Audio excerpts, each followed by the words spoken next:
आज से कुछ साल पहले मध्य प्रदेश के अंदर माही नाम की एक छोटी सी बच्ची बोरवेल में गिर गई थी। उसको रेस्क्यू करने के लिए हमारी एनडीआरएफ की टीम की ओर से 4 दिन तक रेस्क्यू चलाया गया। चौथे दिन वो बच्ची मृत हालत में बाहर निकली थी। तब हमारे महानायक श्री अमिताभ बच्चन जी ने एक ट्वीट किया था कि हमारे देश के वैज्ञानिक हैं वो चंद्र तक, मार्स तक पहुंच गए हैं, लेकिन बोरवेल में फंसे बच्चे तक नहीं पहुंच पाते। तो उसकी वो बात मुझे ट्रिगर कर गई थी और मुझे लगा कि मैं साइंस और टेक्नोलॉजी के साथ जुड़ा हुआ हूं, तो मुझे इस विषय पे कुछ करना चाहिए। हमारे पास कोई टेक्निक नहीं थी कि उस टेक्निक की मदद से हम बच्चे को रेस्क्यू कर सके। तो वो मस्ट था कि हम कुछ ऐसी टेक्नोलॉजी लाए कि जिसकी मदद से, वो टेक्नोलॉजी की मदद से बच्चे को जल्द से जल्द बोरवेल में से हम रेस्क्यू कर सके। तो इसी कारण मैंने ये रोबोट बनाया है। हमारा ये जो रोबोट है वो 20 मिनट के अंदर अंदर बच्चे को रेस्क्यू कर सकता है। बोरवेल के अंदर ये रोबोट जाएगा तो रोबोट के अंदर ऑक्सीजन की भी सुविधा दी गई है ताकि बच्चे को सांस लेने में आसानी हो।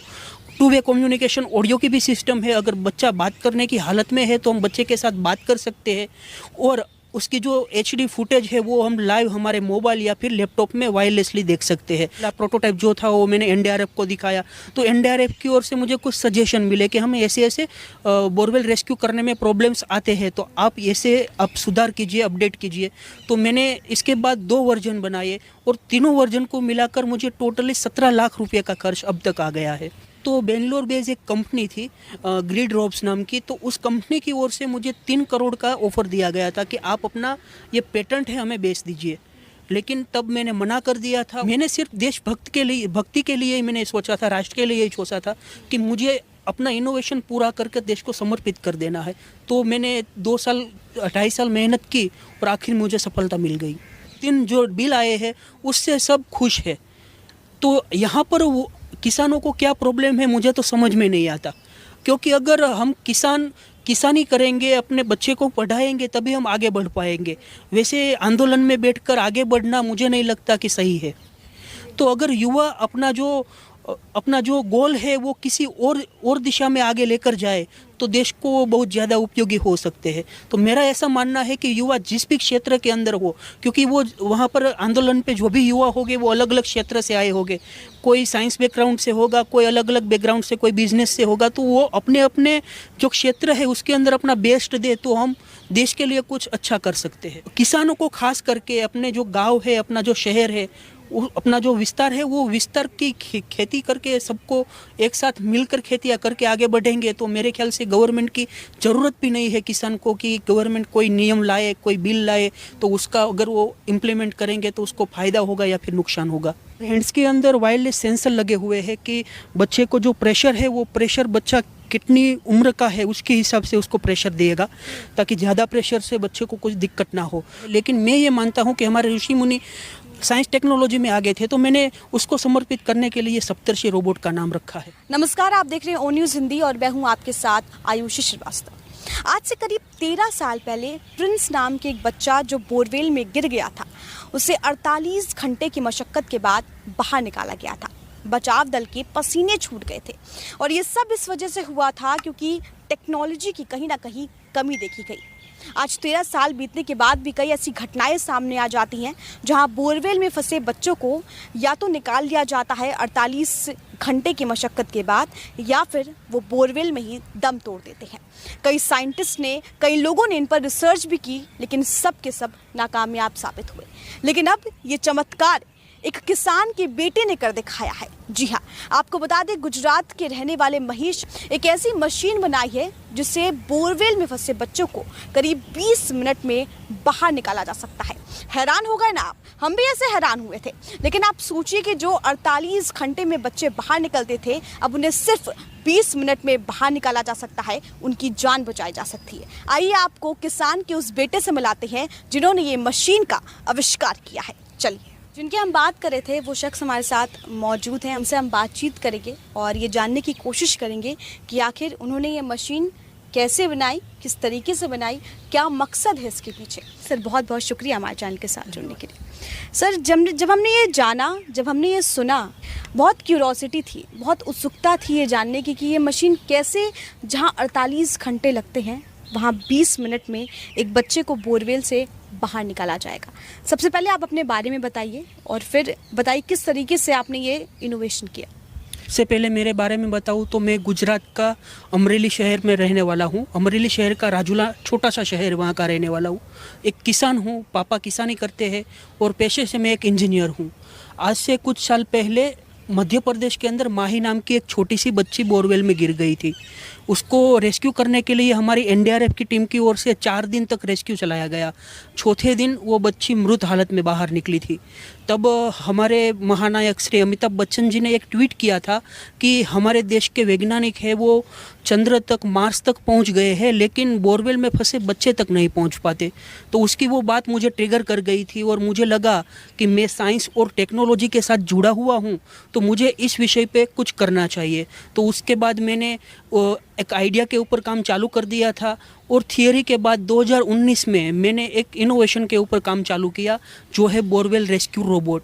2019 में ही मैंने हमारे इस रोबोट का पहला वर्जन बना लिया था और अब तक मैंने इस रोबोट के 3 वर्जन बनाए हैं और सारे के सारे जो वर्जन है वो मैंने खुद अपनी किसानी के जो पैसे हैं उन पैसों में से ये सारे के सारे वर्जन बनाए हैं। बस मैं साइंस और टेक्नोलॉजी के, मैंने एक ऑलरेडी इंजीनियरिंग तो की थी, साइंस और टेक्नोलॉजी के साथ जुड़ा हुआ था। अंदर से कुछ ऐसा था कि मैं देश के लिए कुछ करूं।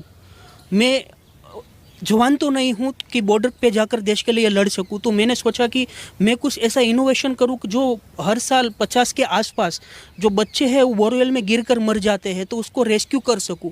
इसी कारण मैंने अपने आइडियाज़ के ऊपर काम चालू किया और आखिर में ये रोबोट बना लिया। जहाँ 48 घंटे लगते थे, हम सब ने देखा प्रिंस जो गड्ढे में गिरे थे, उसे बचाने में 48 घंटे लगे। आपको क्या लगता है कि ये गवर्नमेंट की कहीं ना कहीं एक वो था कि कोई कमी है टेक्नोलॉजी में थी जिसको पूरा किया जाना ज़रूरी था? जी बिल्कुल, कमी तो थी ही, क्योंकि हमारे देश में सिर्फ 50 के आसपास ही ऐसे बोरवेल एक्सीडेंट होते थे।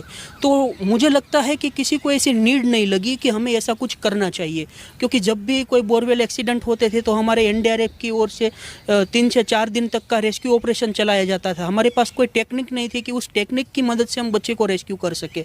तो वो मस्ट था कि हम कुछ ऐसी टेक्नोलॉजी लाए कि जिसकी मदद से, वो टेक्नोलॉजी की मदद से बच्चे को जल्द से जल्द बोरवेल में से हम रेस्क्यू कर सके। तो इसी कारण मैंने ये रोबोट बनाया है। हमारा ये जो रोबोट है वो 20 मिनट के अंदर अंदर बच्चे को रेस्क्यू कर सकता है। बोरवेल के अंदर ये रोबोट जाएगा तो रोबोट के अंदर ऑक्सीजन की भी सुविधा दी गई है ताकि बच्चे को सांस लेने में आसानी हो।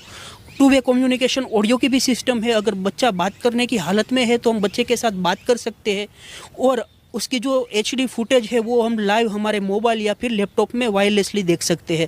और कई सारे इक्विपमेंट है कि बच्चे का अगर हाथ ऊपर हो, बच्चा फंस गया हो, वो किसी भी प्रकार से अगर बच्चा बोरवेल में फंसा हो तो हम रेस्क्यू आराम से इस रोबोट की मदद से कर सकते हैं।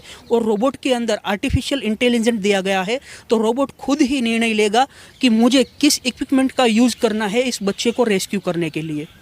कि इसकी शुरुआत कैसे की आपने? क्या आपने अकेले ये बीड़ा उठाया? 2019 में मैंने खुद अकेले ही इसके ऊपर काम चालू कर दिया था। 2019 में मैंने 7 महीने तक पहले प्रोटोटाइप के ऊपर काम किया और 7 महीने में मुझे सफलता मिल गई। पहला जो प्रोटोटाइप था उसके अंदर मुझे 65,000 के आसपास का कुछ खर्च आया था। उसके बाद मैं नेक्स्ट वर्जन बनाता गया। पहला प्रोटोटाइप जो था वो मैंने एनडीआरएफ को दिखाया, तो एनडीआरएफ की ओर से मुझे कुछ सजेशन मिले कि हमें ऐसे बोरवेल रेस्क्यू करने में प्रॉब्लम्स आते हैं, तो आप सुधार कीजिए, अपडेट कीजिए। तो मैंने इसके बाद 2 वर्जन बनाए और तीनों वर्जन को मिलाकर मुझे टोटली 17 लाख रुपये का खर्च अब तक आ गया है और वो सारा का सारा मैंने खुद अकेले ही किया है। अभी मेरे एनडीआरएफ की ओर ये जो रोबोट है उसका डेमोन्स्ट्रेशन चल रहा था, तो पिछले महीने ही एनडीआरएफ बटालियन 6 में इसका सफल डेमोन्स्ट्रेशन हो चुका है और अभी आगे गवर्नमेंट हमारा ये जो रोबोट है, ये रोबोट खुद स्वीकार लेगी और आगे उसका प्रोडक्शन करेगी। और मैंने ये हमारा पूरा इनोवेशन है वो देश को समर्पित कर दिया है। इसकी टेस्टिंग भी हो रही है क्या? आपने जैसे बताया कि पीएम मोदी से आपकी मुलाकात भी होने वाली है। बुधवार को मेरी प्रधानमंत्री जी के साथ मुलाकात होने वाली है, तो तब हम राइटिंग में हमारा ये जो इनोवेशन है वो इनोवेशन को देश को समर्पित करने वाला हूँ, ताकि भविष्य में अगर कहीं पर भी कोई बोरवेल दुर्घटना हो तो कोई बच्चा अंदर अपनी जान न गवाए और हमारा ये जो रोबोट है इस रोबोट की मदद से उस बच्चे को रेस्क्यू कर सके। देखो, किसान का बेटा कुछ भी कर सकता है, मेरा ऐसा मानना है, क्योंकि किसान है वो अपने खेत के अंदर मेहनत करके आगे बढ़ता है। मेरे पापा जो थे वो किसान थे। हमारे पास छोटी सी ज़मीन है, सिर्फ 3 एकड़ है। 3 एकड़ यानी कि 10 बीघा ज़मीन है। तो इतनी ज़मीन में मेरे पापा ने मेहनत की और मुझे आगे पढ़ाया। तो उसके पैसे से मैं आगे बढ़कर पढ़ा हूँ। तो मैं इतना जो भी क्षेत्र में हूँ उस क्षेत्र के अंदर कुछ आगे बढ़ूँ ऐसा ही मैं सोचूंगा और अपना पापा जो किसान है वो किसान का नाम ऊंचा करने की कोशिश करूँगा। परिवार की तरफ से सपोर्ट रहा है? हाँ जी, परिवार की तरफ से मुझे पूरा का पूरा सपोर्ट मिला है, खास करके मेरे पापा की ओर से। जब मैंने पहला वर्जन बनाया था और उसका मैंने पेटेंट करवा लिया था, तब मुझे पहले वर्जन पर भी मीडिया कवरेज थोड़ा थोड़ा मिला था। तो बेंगलोर बेस्ड एक कंपनी थी ग्रिड रोब्स नाम की, तो उस कंपनी की ओर से मुझे 3 करोड़ का ऑफर दिया गया था कि आप अपना ये पेटेंट है हमें बेच दीजिए। लेकिन तब मैंने मना कर दिया था। उस वक्त हमारे समाज के, हमारे शहर के सब लोगों ने बोला था कि अगर आपको सामने से इतने सारे पैसे मिल रहे हैं तो आप उसको स्वीकार लीजिए, फिर आपके पास जो पैसा आ जाएगा उस पैसे का आप किसी और इनोवेशन के अंदर उपयोग करिए। लेकिन मेरे पापा मेरे साथ खड़े थे। उसने कहा कि अगर तुझे देश को ही समर्पित करना है, तेरे को देश सेवा ही करनी है, तो तू वही कर। हमें अभी इतनी पैसों की ज़रूरत नहीं है कि हम हमारा इनोवेशन जो देश को समर्पित करना है उसको बेच के हम आगे बढ़े। ये सोच कैसे आती है सर? मैं आपसे जानना चाहती हूँ, आप यंग हैं, आपने एक ऐसी चीज़ बनाई है जिससे करीब लाखों बच्चों की जान बच सकती है। ये सोच कैसे आती है? बस सोच की बात ऐसी है कि पापा का ही ऐसा मानना था। जब मैं छोटा था तो मेरे पापा मुझे एक सलाह देते थे कि बेटा सबसे पहले अपने राष्ट्रभूमि, अपने देश के लिए कुछ करना, उसके बाद तुझे समय मिले तो अपने समाज के लिए कुछ करना, उसके बाद गांव के लिए, फिर घर के लिए, और फिर तुझे समय मिले, टाइम मिले तो खुद के लिए अपना टाइम वेस्ट करना। बाकी पहले तू खुद के लिए टाइम अपना वेस्ट करता रहे, फिर ऐसा सोचता रहे कि टाइम मिलेगा तब देश के लिए करूँगा, तो वैसे नहीं चलेगा। तो मेरे पापा की सीख थी, इसके कारण ही मैं ये कर सका।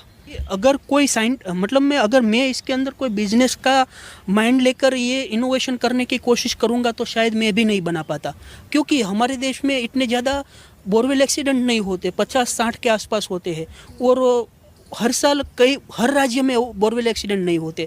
राजस्थान, मध्य प्रदेश, हरियाणा, गुजरात, कर्नाटक, तमिलनाडु, वैसे कुछ चुनिंदा राज्य है कि वहाँ के जो बोरवेल का उसका जो व्यास है वो ज़्यादा है, तो उसमें बच्चे गिर जाते हैं। तो अगर कोई वैज्ञानिक इसके ऊपर शोध करेगा और बनाने की कोशिश करेगा तो वो ऐसा मानेगा कि मैं ये बनाऊंगा, गवर्नमेंट अप्रूव हो जाएगा तो मैं सेलिंग करूंगा। तो वो आखिर में ऐसा हिसाब लगाता है कि अगर मुझे सफलता मिल भी गई तो गवर्नमेंट शायद 200-300 या फिर 1000 पीस ही मेरे पास से खरीदेंगे, तो मुझे इसमें मेरा टाइम में वेस्ट करूंगा तो मुझे इतना प्रॉफिट नहीं होगा। तो इसी कारण अब तक कोई वैज्ञानिक मेरे ख्याल से रोबोट नहीं बना पाए। मैंने सिर्फ भक्ति के लिए ही मैंने सोचा था, राष्ट्र के लिए ही सोचा था कि मुझे अपना इनोवेशन पूरा करके देश को समर्पित कर देना है। तो मैंने 2-2.5 साल मेहनत की और आखिर मुझे सफलता मिल गई। लेकिन जिस तरीके से आपने कह कि किसान के बेटे हैं आपको आपके पापा ने बहुत ज़्यादा मदद की। एक तरफ किसान आंदोलन भी देखें, बैठे हुए हैं वहाँ पर लोग आंदोलन कर रहे हैं इतने महीने से, तो वहीं दूसरी तरफ आप जैसे लोग जो हैं, जो किसान के बेटे हैं, राष्ट्रहित के लिए इतना अच्छा काम कर रहे हैं, एक ऐसी मशीन बना रहे हैं जिससे लाखों बच्चों की जान बच सकेंगे, क्या कहेंगे आप? देखिए, किसान आंदोलन का मुझे तो इतना ज़्यादा कुछ समझ में नहीं आया, क्योंकि गुजरात के अंदर हम जो किसान हैं, मेरे पापा भी किसान हैं, मेरे चाचा ताऊ हर कोई किसान है, तो वो सब लोग हम जो 3 जो बिल आए हैं उससे सब खुश है। तो यहाँ पर वो किसानों को क्या प्रॉब्लम है मुझे तो समझ में नहीं आता, क्योंकि अगर हम किसानी करेंगे, अपने बच्चे को पढ़ाएंगे, तभी हम आगे बढ़ पाएंगे। वैसे आंदोलन में बैठकर आगे बढ़ना मुझे नहीं लगता कि सही है। गुजरात के किसान किसी भी तरह की दिक्कत होती है? देखिए, गुजरात के किसान को दिक्कत होती है, बिजली की दिक्कत होती है, कभी कुछ और दिक्कत होती है, ज़्यादा बारिश हो जाने के बाद कुछ दिक्कत हो जाती है। लेकिन हमारे वहाँ पर किसान वो जो भी प्रॉब्लम है उस प्रॉब्लम को खुद सोल्व कर लेते हैं। आप क्या कहेंगे, क्योंकि बहुत सारे लड़के जो हैं वहाँ किसान आंदोलन में बैठे हुए हैं और एक तरफ आप हैं, आप जैसे लोग जो हैं वो उस तरीके का कार्य कर रहे हैं, क्या कहेंगे? देखो, जो युवा है वो युवा को पहले तो समझना चाहिए कि वो क्या कर रहे हैं। आंदोलन में बैठकर अगर किसानों का फायदा होने वाला हो तब तो सही बात है, लेकिन मुझे नहीं लगता कि आंदोलन करके किसानों का कोई फायदा होने वाला है। तो अगर युवा अपना जो अपना जो गोल है वो किसी और दिशा में आगे लेकर जाए तो देश को बहुत ज़्यादा उपयोगी हो सकते हैं। तो मेरा ऐसा मानना है कि युवा जिस भी क्षेत्र के अंदर हो, क्योंकि वो वहाँ पर आंदोलन पे जो भी युवा होंगे वो अलग अलग क्षेत्र से आए होंगे, कोई साइंस बैकग्राउंड से होगा, कोई अलग अलग बैकग्राउंड से, कोई बिजनेस से होगा, तो वो अपने अपने जो क्षेत्र है उसके अंदर अपना बेस्ट दे तो हम देश के लिए कुछ अच्छा कर सकते हैं। हमें अभी तक गवर्नमेंट की ओर से कोई दिक्कत नहीं हुई है, शुरुआत से अब तक की बात कर रहा हूँ। तो मुझे नहीं लगता कि गुजरात में या फिर पूरे इंडिया में भी ऐसा ही होगा कि किसान को गवर्नमेंट की ओर से कोई प्रॉब्लम होगी, क्योंकि अगर किसान खुद ही अपने ऊपर कर्जा कर लेगा और फिर बाद में उसके साथ कोई दुर्घटना हो जाती है, दुखद बात है, लेकिन उसमें गवर्नमेंट तो कुछ कर नहीं सकती है। देखिए, और किसानों को खास करके अपने जो गांव है, अपना जो शहर है, अपना जो विस्तार है, वो विस्तार की खेती करके सबको एक साथ मिलकर खेतियाँ करके आगे बढ़ेंगे तो मेरे ख्याल से गवर्नमेंट की ज़रूरत भी नहीं है किसान को कि गवर्नमेंट कोई नियम लाए, कोई बिल लाए, तो उसका अगर वो इम्प्लीमेंट करेंगे तो उसको फ़ायदा होगा या फिर नुकसान होगा। आपको क्या लगता है आज के वक्त में किसान खुश हैं? देखिए, मुझे तो लगता है कि हमारे विस्तार के किसान तो बहुत खुश है। हाँ, कभी कभी दिक्कत आ जाती है। अभी हमारे विस्तार में ताउते साइक्लोन आया था तो हमें किसान को बहुत ज़्यादा नुकसान हुआ था, लेकिन गवर्नमेंट की ओर से थोड़ी मदद भी हुई है। तो वैसे तो किसान मेरे ख्याल से बहुत खुश है हमारे गुजरात के। तो जो चमत्कार, जिस मशीन के बारे में बात कर रहे थे, जो महेश जी ने जिसका आविष्कार किया है, वो मशीन यही है। आप देख सकते हैं ये मशीन है जिससे जो बच्चे हैं अगर वो बोरवेल में फंसते हैं तो उन्हें किस तरीके से 20 मिनट में बाहर निकाला जा सकता है। सर, थोड़ा सा आप जानकारी, थोड़ा सा डिटेल आप इसके बारे में बताएं। जी। तो सबसे पहले तो मैं इसको मोबाइल के साथ कनेक्ट कर लेता हूं। तो अभी मैंने ऑलरेडी मोबाइल के साथ कनेक्ट कर लिया है। तो अभी ये मोबाइल के अंदर जो HD कैमरा है उसकी जो फुटेज है हम मोबाइल में लाइव देख सकते हैं। उसके अंदर LED भी दी गई है ताकि बोरवेल में जो अंधेरा होगा तो हम बच्चे को आसानी से देख सके। और कैमरा यहाँ पर नीचे की ओर लगा हुआ है और कैमरा के साथ में ही 2-वे कम्युनिकेशन ऑडियो सिस्टम भी लगी हुई है ताकि अगर बच्चा बात करने की हालत में हो तो हम बच्चे को सांत्वना दे सकते हैं और उससे हम बात भी कर सकते हैं। हाँ जी। और बोरवेल, ये जो रोबोट है, रोबोट के अंदर मिनी ऑक्सीजन सिलेंडर भी दिया है ताकि अगर बच्चे को सांस लेने में जो दिक्कत आ रही है तो हम ऑक्सीजन की, हाँ जी, वही ऑक्सीजन सिलेंडर है तो हम बच्चे को ऑक्सीजन भी दे सकते हैं। और मान लो कि अगर किसी हालत में हमें ज़्यादा टाइम लग गया रेस्क्यू करने के लिए, ज़्यादा ऑक्सीजन की ज़रूरत पड़ेगी तो हम अलग ऑक्सीजन बाहर से भी दे सकते हैं रोबोट के। हाँ, यहाँ पर उसका पाइप होगा, यहाँ से हम ऑक्सीजन, एक्स्ट्रा ऑक्सीजन भी दे सकते हैं। तो मतलब में हर तरह से हम बच्चे को रेस्क्यू करने में इसका यूज़ कर सकते हैं। ये इसके आर्म्स है, वो आर्म्स यहाँ पर नीचे की ओर लग जाएंगे तो वो आर्म्स की मदद से हम बच्चे को पकड़ सकते हैं, क्लॉथ कैचर की मदद से पकड़ सकते हैं। मान लीजिए कि अगर किसी हालत में बच्चे का हाथ या फिर पैर अगर ऊपर रह गया हो तो हम इसकी मदद से उस बच्चे के हाथ या फिर पैर को कैच कर सकते हैं। मान लो कि ये जो आर्म्स है तो आर्म्स में से एक अलग हो जाएगा और इसके साथ जुड़ जाएगा और ये जो पूरा का पूरा पार्ट्स है वो रोबोट के साथ जुड़ जाएगा।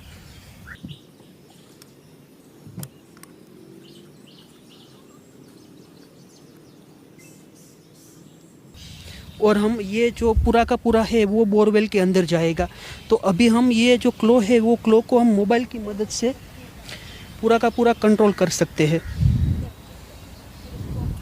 देखो, ये वाला जो यहाँ पर दिया गया है, अभी ये क्लो खुल रहा है, बंद हो रहा है।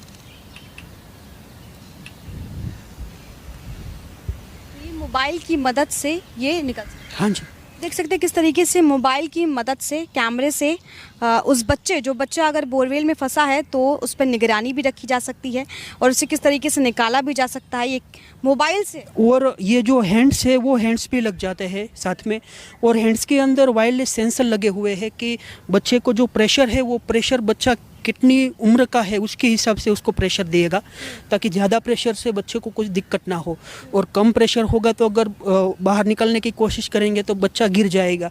तो इसके अंदर वायरलेस सेंसर भी है और साथ में गैस के सेंसर्स भी है ताकि बोरवेल, कभी कभी क्या होता है कि कोई बोरवेल के अंदर किसी, मान लो कार्बन डाइऑक्साइड जैसे ऐसे वायु है उसकी ज़्यादा प्रमाण रहती है, तो अगर वैसा भी कोई वायु है कि ऑक्सीजन की मदद से वो कोई जहरीला वायु बना ले तो हमें पता चल सकता है कि हमें ऑक्सीजन कितने % देनी है। तो सारा का सारा वर्क हम इस मोबाइल की, इस रोबोट की ओर से हम कर सकते हैं। अगर एक एक बच्चा गिरता है तो उसे ऑक्सीजन जैसे कि ऑक्सीजन कैसे प्रोवाइड की जाएगी उसे, अगर आप मुझे बता, क्योंकि सबसे ज़्यादा दिक्कत होती है सांस लेने की। हाँ, तो मतलब में ये जो ऑक्सीजन सिलेंडर है, यहाँ से ऊपर से एक वाल्व लगेगा, वो हम जितना ही उसको हम खोलेंगे उतना ऑक्सीजन वहाँ पर जाता रहेगा बच्चे के लिए। नीचे जाता है। हाँ, नीचे बच्चे के पास जाता रहेगा, और जब तक हम बच्चे को रेस्क्यू करेंगे तब तक बच्चा ऑक्सीजन ले सकेगा। ऐसा क्या डिफरेंट, ऐसा क्या फ़र्क है, क्योंकि जो बचाव दल की टीम है वो भी ऐसे ही करती थी, तो 48 घंटे में और 20 मिनट में ऐसा क्या फ़र्क है सर? देखिए, जो बचाव दल है, एनडीआरएफ है, वो क्या करते थे कि पहले तो वायर्ड कैमरा अलग से वो जाने देते थे। पहले वो चेक करते थे कि बच्चा किस हालत में है, बराबर। इसके बाद वो चेक करते थे कि अभी ऑक्सीजन की ज़रूरत है, तो अलग से ऑक्सीजन जाने देते थे। फिर उसके पास जो ये क्लो है, आर्म्स है, ऐसी तो कोई उसके पास टेक्निक है नहीं, तो वो क्या करते थे कि कुछ लोप के जो रूप है, लूप बनाकर जाने के अंदर डालने की कोशिश करते थे कि बच्चा शायद उसमें पकड़ में आ जाए, लेकिन वो जो टेक्निक है वो कारगर नहीं है, तो बच्चा पकड़ में नहीं आता था। उसके बाद आखिर में ऐसा निर्णय लिया जाता था कि जो बोरवेल है उसको पैरेलल साथ में ही जेसीबी की ओर से उसका गड्ढा किया जाए। वो गड्ढा करने में 3-4 दिन का टाइम लग जाता था, और बच्चे तक पहुंचने की कोशिश की जाती थी, लेकिन जब तक 3-4 दिन में बच्चे तक पहुंचते थे तब तक बच्चा अपना दम तोड़ देता था। अंधेरा हो नीचे, फिर कैसे, क्योंकि बच्चा फिर डर जाता है, किस तरीके से उसको देखा जा सकता है? इसके अंदर एलईडी की सुविधा दी गई है, लाइटिंग की सुविधा दी गई है, ताकि बच्चे को रोशनी मिले, और बच्चा जो पैनिक हो रहा है तो उसको हम टू वे कम्युनिकेशन ऑडियो की मदद से हम उसके साथ बात भी कर सकते हैं, उसको थोड़ी सी सांत्वना दे सकते हैं, ताकि बच्चे को ऐसा फील हो कि मैं जल्द से जल्द यहाँ से निकल जाऊँगा, मेरे पापा वो मुझे निकाल लेंगे। क्योंकि अगर रोबोट के साथ हम बात कर सकते हैं, बच्चे के साथ रोबोट से, तो उसके मम्मी पापा से ही हम बात करवाएंगे, तो उसके मम्मी पापा अगर वो बच्चे के साथ बात करेंगे तो वो उस जो पैनिक हो रहा होगा वो शांत हो जाएगा, और शांत होने के कारण उसका जो ऑक्सीजन की खपत है वो भी कम लगेगी, और हम उसको आसानी से रेस्क्यू कर लेंगे। नाम सप्तर्षि दिया है, सप्तर्षि बोरवेल रेस्क्यू रोबोट। इसका मतलब सर? सप्तर्षि मतलब में जो सप्त ऋषि, आकाश में एक मतलब में जो स्टार है उसका एक झुमक होता है, उसको हम सप्तर्षि बोलते हैं। तो वो हमारे ऋषि मुनियों के ओर से उसका नाम पड़ा है। तो मुझे लगता है कि हमारे जो ऋषि मुनि है वो साइंस और टेक्नोलॉजी में बहुत आगे थे, लेकिन अभी हम उसको धर्म के साथ जोड़ देते हैं, तो अलग अलग माइंडसेट के लोग अलग अलग बातें करते हैं। लेकिन मैं ये मानता हूँ कि हमारे ऋषि मुनि साइंस टेक्नोलॉजी में आगे थे, तो मैंने उसको समर्पित करने के लिए सप्तर्षि रोबोट का नाम रखा है। इसमें सबसे पहले तो ये आर्टिफिशियल एआई बोर्ड दिया गया है, इसके अंदर ही गैस सेंसर दिए गए हैं। इसके जो आर्टिफिशियल इंटेलिजेंस का जो एल्गोरिदम है, वो एल्गोरिदम खुद ही समझता है कि बच्चे को क्लो की मदद से निकालना है, आर्म्स की मदद से निकालना है, क्लॉथ कैचर की मदद से निकालना है। कई सारी टेक्निक है, तो उनमें से कौन सी टेक्निक कारगर होगी वो खुद एआई आर्टिफिशियल इंटेलिजेंस समझ लेगा। फिर जो कैमरा है, कैमरा के अंदर नाइट विजन भी है, फिर टेम्परेचर विजन भी है, तो इसकी मदद से बच्चे का टेम्परेचर ज़्यादा तो नहीं हो गया वो भी हम ख्याल रख सकते हैं। और वो जो पूरा आर्टिफिशियल इंटेलिजेंस जो सिस्टम है वो 3D मैपिंग करेगा।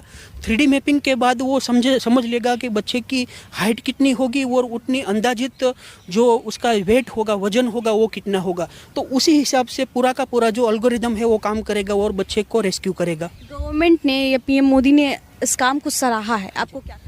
जी, मुझे लगता है कि अगर हमारे पास कोई टैलेंट है या फिर हम कुछ भी नया इनोवेशन करते हैं और हम हमारे पीएम के तक पहुंच जाते हैं, तो वो हमारा पीएम इनोवेशन को प्रोत्साहित करते हैं, और मुझे भी प्रोत्साहित किया है।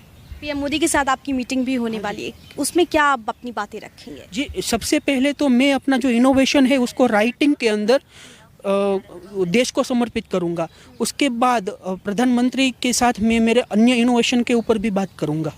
तो यही है वो रोबोट, वो मशीन जिसके जरिए बोरवेल में फंसे लाखों बच्चों को आसानी से बाहर निकाला जा सकता है।